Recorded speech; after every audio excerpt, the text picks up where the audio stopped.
This is Super Yacht News with Sisman. Hi, welcome back to the channel. Okay, so we've got a little bit of an update on Yacht Nord. We're doing a bit of a Nord watch. We've been doing it, well, since last year really, haven't we? 142 metre or 465 foot yacht was built by Lursen. It's been hanging around the Seychelles ever since disappearing in the Indian Ocean a few months ago. Well, it was last year now, wasn't it? So the vessel was sighted off the coast of Desroches Island in the Seychelles on the 1st of May. That's what this photograph is from here. She was previously sighted in Praslin Island or next to Praslin Island. Still no AIS.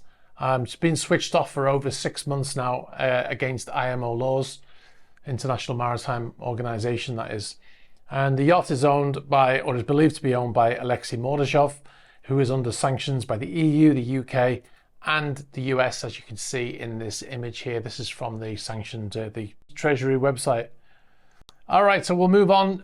Motor Yacht Titan. This is another Russian-owned vessel. This has been reflagged in the last couple of days over the weekend. It's an 80 metre or 262 foot yacht built by Aberking and Rasmussen in 2010. Value approximately $100 million. The owner is Alexander Abramov, and he's been sanctioned by the UK since November of 2022. Anyway, the vessel's changed flags. It was a Bermuda registered yacht, and she's in Dubai currently, and I think it was the 1st of May she reflagged to Panama.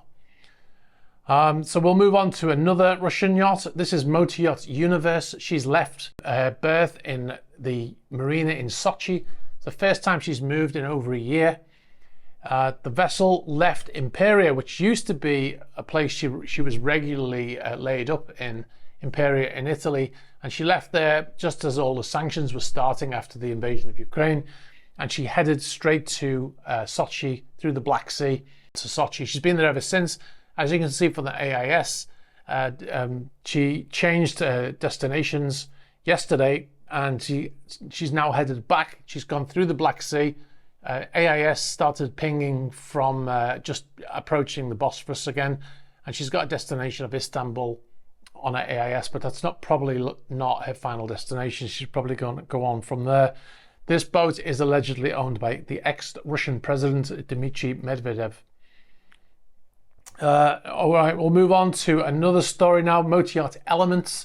Now, this vessel was vandalized in France over the weekend. It's another 80 metre or 260 foot yacht, 262 foot yacht. She was in Nice port in France over the weekend, and there's been a lot of demonstrations and riots in France since the government raised the retirement age from 62 to 64. And I think this yacht just got caught up in those demonstrations. People, as you can see in this photograph here, people were throwing garbage and fruit and paint.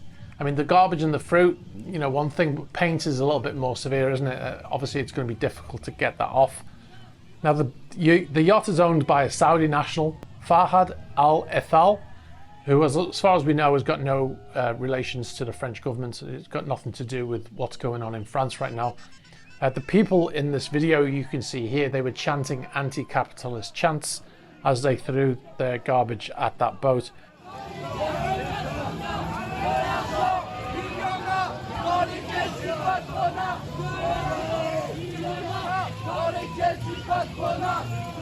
I'm surprised the yacht didn't turn on some fire hoses to perhaps disperse the crowd. I think I might have been tempted to do that. Anyway, that vessel is worth about $125 million. So hopefully there's no permanent damage or no severe damage to that vessel. So we'll move on. We've got an update on Alfa Nero. This is the yacht that is in Antigua. It was seized on the 11th of April by the Antigua government after she was abandoned by her owner, who is believed to be Andrei Guryev. It'd been there over a year. The government deemed it to be a hazard to other shipping, and they seized that vessel with their intention to sell it.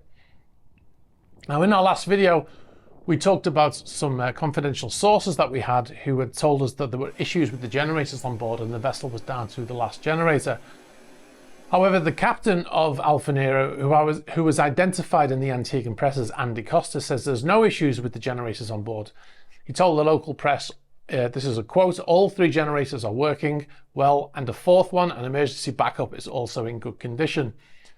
The Antigua port manager, Darwin Telemack, who we did contact before that video went live, he said that the yacht had a recent survey by a national architect and a master surveyor, and the results showed neither mechanical nor technical challenges. Now, we asked if we could see anything to verify that that is the case. They said, and the response from Mr. Telemack was absolutely not. So we also asked for an open dialogue in previous messages. In previous videos here, we've said to the captain, we'd love for you to get in touch so we can talk to you about, you know, ongoing situation there. We've never had any reply. Obviously, the crew, they are answering now to the government of Antigua because the vessel is effectively owned by them. We also asked Mr. Telemack if we could talk to the crew and for information, and he refused that request also, and he said that any information should go through him. Now, with regards to the sanctions, Mr. Telemack said that we are working. Now, this is a quote I put in the previous video, and he said we are working with OFAC to liquidate this asset, and we are not far from doing that. Now, the ambassador Sanders, who's the ambassador for Antigua, or the ambassador to the US, he said they anticipate that soon the sanctions will be lifted, paving the way for the sale of the vessel. Now, they've also done something else. They've asked if they can get licenses for people to purchase the vessel whilst it's still sanctioned. So effectively, the US would grant licenses to people who I would assume means that they've been pre-approved to buy the vessel while the vessel is still sanctioned. And they will get that license in order for them to take ownership of that vessel. I would say that's a bit risky in terms of buying a vessel that's sanctioned, and you're buying something hoping that eventually at some point they will be lifted. I suppose if you're a US citizen, for instance, if you're from the US, then you're in good stead to have those sanctions listed. But if you were from any other country, then it's more risky than waiting for those sanctions to be lifted, isn't it? But that's what they've said that they're doing. They're applying for those licenses to be able to get people to buy the vessel, even though the sanctions have yet to be lifted. Now, why would the US government be hesitant to remove sanctions, not on this yacht in particular, but on any yacht that is currently sanctioned? Well, obviously they don't want that vessel to be sold and then the original owner to end up with that vessel. Now, we did a series of videos on Motor Yacht Axioma when that vessel was seized from the owner, Dmitry Pompiansky, and sold at auction in Gibraltar. We followed that through the whole thing, and that vessel, we pointed out at the time, even before they'd announced who had won that auction, that we suspected that the owner was buying it back through a third party. And it does indeed look like that has happened. We've got more information about that coming up in a future video, but yeah, that's the reason why the US would be very hesitant to lift sanctions, because in the most likely scenario is that the original owner is going to try and buy that vessel back to get around the sanctions. Okay, so one thing before we go, please be sure to check out our new channel. We've got a new channel called Super Yacht News, and it is effectively these longer videos broken up into smaller sections. There are going to be some exclusive videos going out on that channel in the near future, so be sure to go over there and subscribe. You can find it by typing @superyacht-news into YouTube, or you can find the link in the description below on this video. Okay, and one last thing, be sure to check out our Patreon page at patreon.com/esysman. We just posted a behind the scenes video of how we filmed the RV Petrel in Leith without getting shot down by the Danish Navy vessel. You will get to see other exclusive videos not published on YouTube, like the Patreon chat series and the Atlantic vlog series.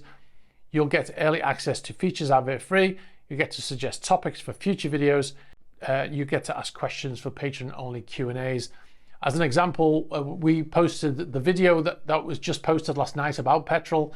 That actually went out on Sunday on the Patreon channel, and there was no adverts in it.